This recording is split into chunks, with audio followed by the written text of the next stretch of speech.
कभी बंगाल में जाके ममता जी का प्रचार करते हैं, उत्तर प्रदेश में जाके कांग्रेस का प्रचार करते हैं, पंजाब में जाके कांग्रेस का प्रचार करते हैं, आंध्र प्रदेश में जाके वाईएसआर का प्रचार करते हैं। तो उनका अपना कोई विश्वसनीयता है क्या उनकी? वो देखिए, बेसिकली वास्तविकता अगर कहिए तो प्रशांत किशोर जी राजनीतिक व्यक्ति नहीं है, वो व्यापारी है, वो व्यापार करते हैं और अपना ब्रांड। अब आजकल हमको लगता है बेरोजगार हैं वो, या भारतीय जनता पार्टी से हो सकता है कुछ उनका हुआ होगा साठगांठ, लगता तो है कि कुछ भारतीय जनता पार्टी से कुछ गुपचुप उनका हुआ है। तो वो ब्रांडिंग अपनी नहीं करेंगे अगर, तो उनका प्रोडक्ट कौन खरीदेगा? तो जो व्यापारी है, मैंने पहले भी कहा कि राजनीति और व्यापार एक साथ नहीं होता है, या तो राजनीति करिए या व्यापार करिए। तो वो चाहते हैं कि व्यापार, अपने व्यापार को बढ़ाने के लिए राजनीतिक ब्रांडिंग करें।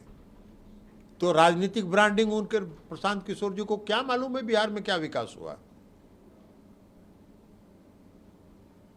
शिक्षा के क्षेत्र में आज बिहार में लड़के और लड़कियों की संख्या बराबर हो गई है मैट्रिक में। आज बिहार का प्रजनन दर 4.3 से घटकर 2.9 हो गया है। नेशनल राष्ट्रीय औसत 2 है, 2% का राष्ट्रीय औसत है। मुख्यमंत्री जी लड़कियों को शिक्षित करने पर जोर दे रहे हैं। साइकिल योजना उन्होंने चलाई प्रोत्साहित करने के लिए, लड़कियों को स्कूल जाने के लिए। मुख्यमंत्री जी ने पोशाक योजना चलाई लड़कियों को प्रोत्साहित करने के लिए, और आज उसका परिणाम है कि मिल रहा है। ये तो डाटा को बताता है कि प्रजनन दर घटाना है तो लड़कियों को शिक्षित करना पड़ेगा, और उस पर मुख्यमंत्री जी ध्यान दे रहे हैं। बिहार में सड़क, कौन ऐसा इलाका है, प्रशांत किशोर जी घूमते होंगे ना, बिहार में घूमे हुए कहीं नहीं है। वो पटना में आते हैं, यहाँ ब्रांडिंग करते हैं, अपना ऑफिस में एसी कमरा में बैठ के यहीं से फिर दिल्ली चले जाते हैं, कभी बंगलोर चले जाते हैं। उनका जहाँ जहाँ अपना बिजनेस रहता है वहाँ वहाँ वो जाके देखते रहते हैं। बिहार को देखा कहाँ? बिहार का कोई ऐसा इलाका है?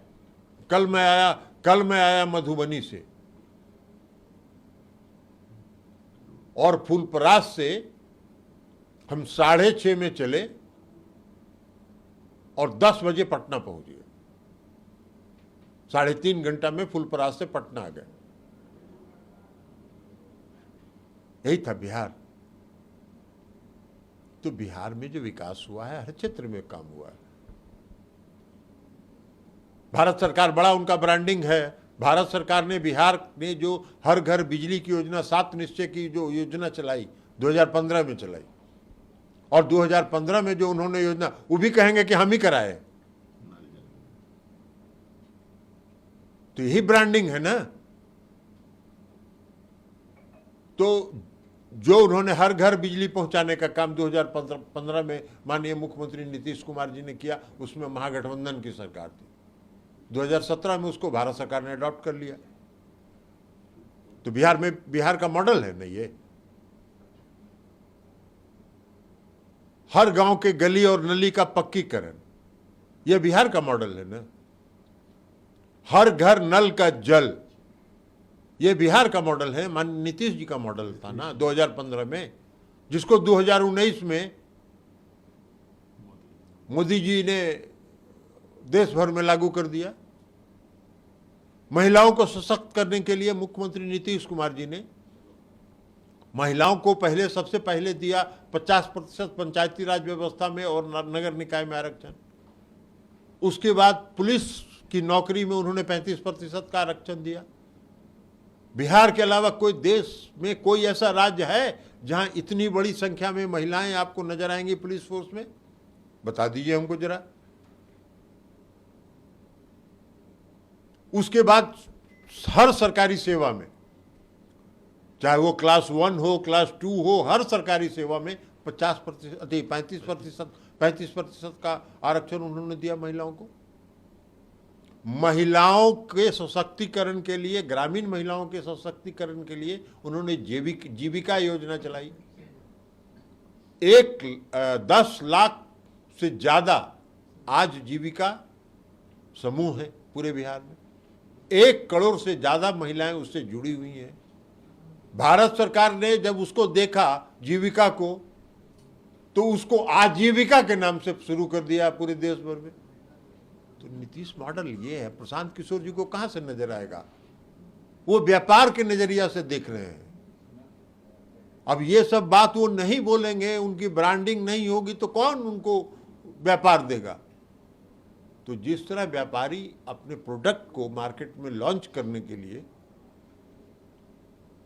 ब्रांडिंग करता है, उसी तरह प्रशांत किशोर जी ब्रांडिंग कर रहे हैं। राजनीति को और व्यापार को अलग अलग रखिए। आप व्यापारी हैं, व्यापार करिए, राजनीतिक ज्ञान मत दीजिए। आरसीपी सिंह भी निकल पड़े हैं आज से। छोड़िए ना, वो स्टाफ है, पहले भी कर चुके हैं।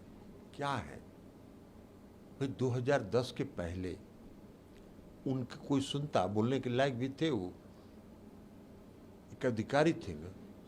तो जिस व्यक्ति ने, माननीय मुख्यमंत्री नीतीश कुमार जी ने उनको इस लायक बनाया कि वो आज कुछ बोल रहे हैं और आप लोग उनका नोटिस भी ले रहे हैं, ये किसका देन है? आप लोग जो उनका नोटिस ले रहे हैं, आज जो उनका बाइट लेने के लिए खड़ा हो जाते हैं, किसका देन है ये? राजनीतिक कार्यकर्ता कभी रहे क्या? वो राजनीतिक कार्यकर्ता की ट्रेनिंग होती है। राजनीतिक कार्यकर्ता सीखता है। वो कहते हैं कि हम बहुत भारी संगठन करता है। कब संगठन का काम किए हो? संगठन का काम तो यही किए कि राज्यसभा के एमपी बन गए और जब मौका मिला तो जाके अब बिना मुख्यमंत्री से पूछे केंद्र में मंत्री बन गए। यही राजनीतिक कार्यकर्ता, ये राजनीतिक कार्यकर्ता का काम है। तो जो स्वार्थी हो, जो जिसको बनाया उसके प्रति भी वफादार नहीं हो, उनको बनाया किसने? सबसे मौलिक सवाल है, उनसे पूछिए कि आपको इस लायक किसने? कभी वो अगर बाइट देते हैं तो आप लोगों को भी कहेंगे कि उनसे पूछिए कि आप जो आज बाइट दे रहे हैं, बाइट देने के लायक आपको किसने बनाया? तो नीतीश कुमार जी ने बनाया।